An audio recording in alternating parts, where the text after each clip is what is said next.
Well, it's September, which can only mean one thing. It's back to school time. And in honor of that, today we're going to be talking about the history of education in the United States. So, let's get started. The history of education in the United States is long and complicated, stretching all the way from colonial times to the present day. The country's educational system was shaped by a number of different factors, including religious beliefs, political ideology, and economic conditions. But despite all of the challenges that have faced American educators over the years, the United States now has one of the most highly developed and comprehensive educational systems in the world. So, in this video, we're going to explore the history of education in the United States from its colonial beginnings to its current state today. We'll look at the major events and figures that have shaped the educational landscape and discuss some of the challenges that still need to be addressed. So, if you are ready to learn more about the fascinating history of education in the United States, then let's dive in. So, let's start with the colonial period. Education in the United States began during the colonial period when the first European settlers arrived in the New World. At this time, education was primarily the responsibility of families and religious institutions. The Puritans, who settled in New England in the early 1600s, for example, placed a strong emphasis on education and established the first public schools in the colony.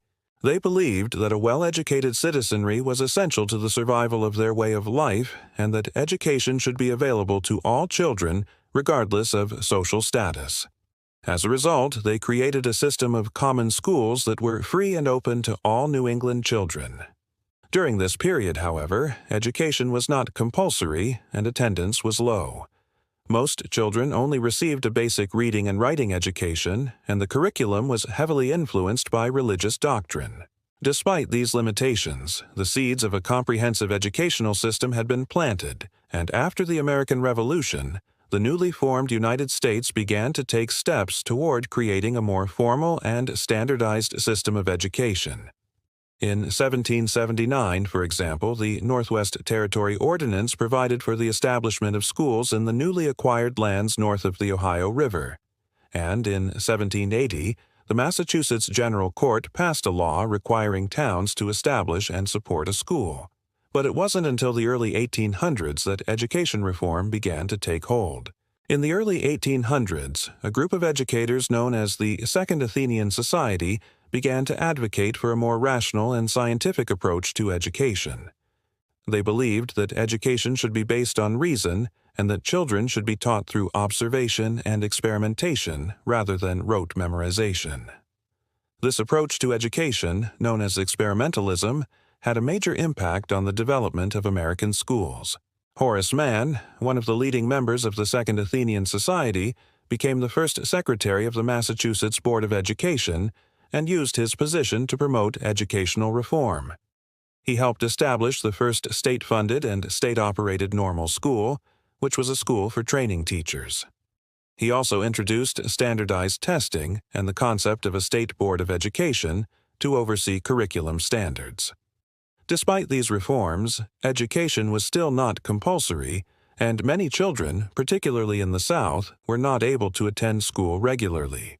Nevertheless, the groundwork had been laid for a more comprehensive and accessible educational system. During the mid-1800s, several key events and movements helped to shape the future of education in the United States. The rise of industrialization and urbanization led to a growing demand for a more educated workforce, while the increasing availability of cheap, reliable energy sources made it possible to build larger and more sophisticated schools.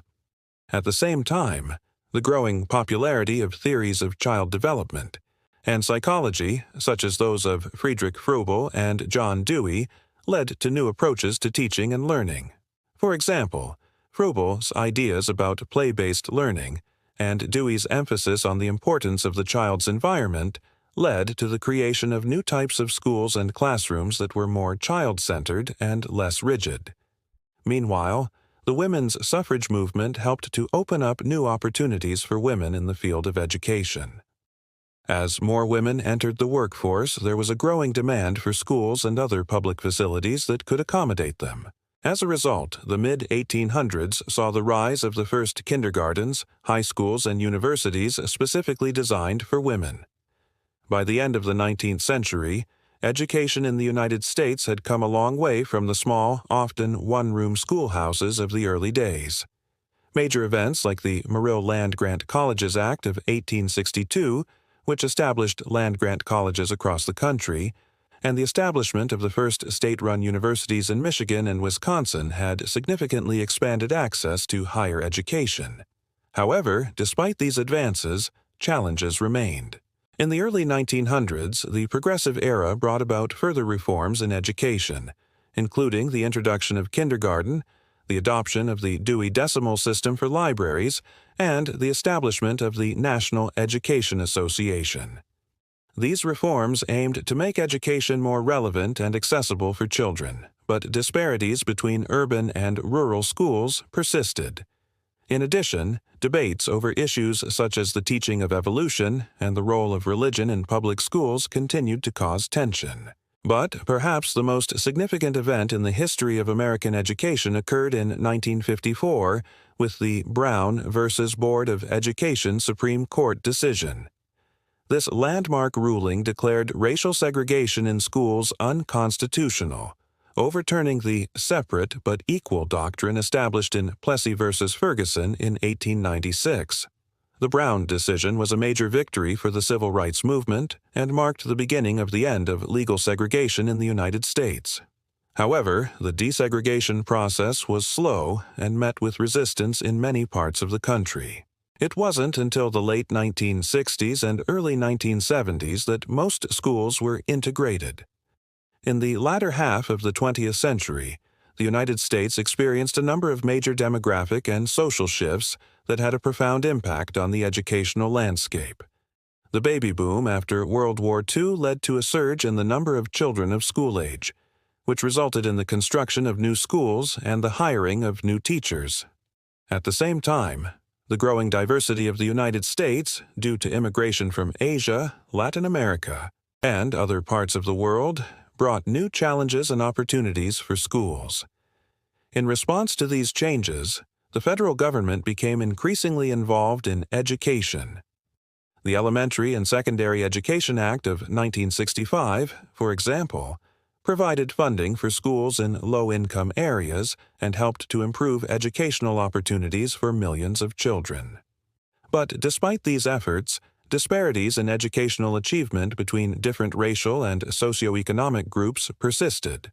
In the 1970s and 1980s, the United States experienced a period of economic stagnation and decline that led to budget cuts and the closing of many schools.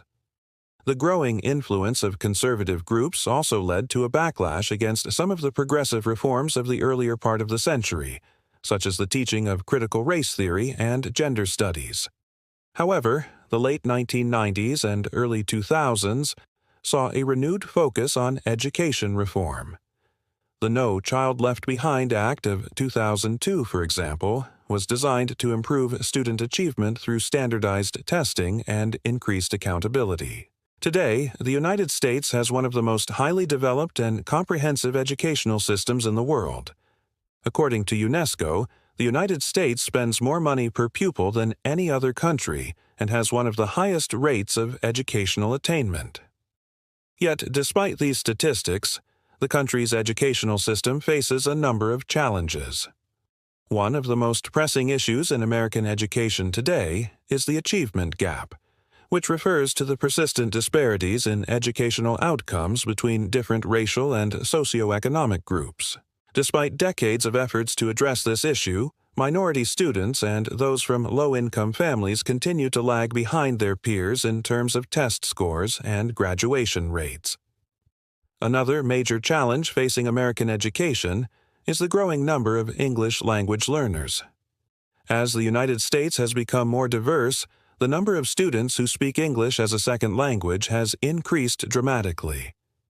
This has posed a number of challenges for schools, including the need to provide bilingual education and the need to ensure that English language learners have access to the same educational opportunities as their peers. Additionally, the COVID-19 pandemic has had a major impact on the educational landscape in the United States. School closures and the shift to online learning have exacerbated existing disparities in access to technology and high-speed internet, which has in turn affected student learning and achievement.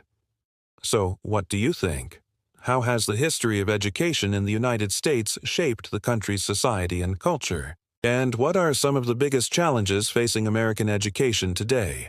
Let us know your thoughts in the comments below. And don't forget to subscribe for more historical tales. Thanks for watching.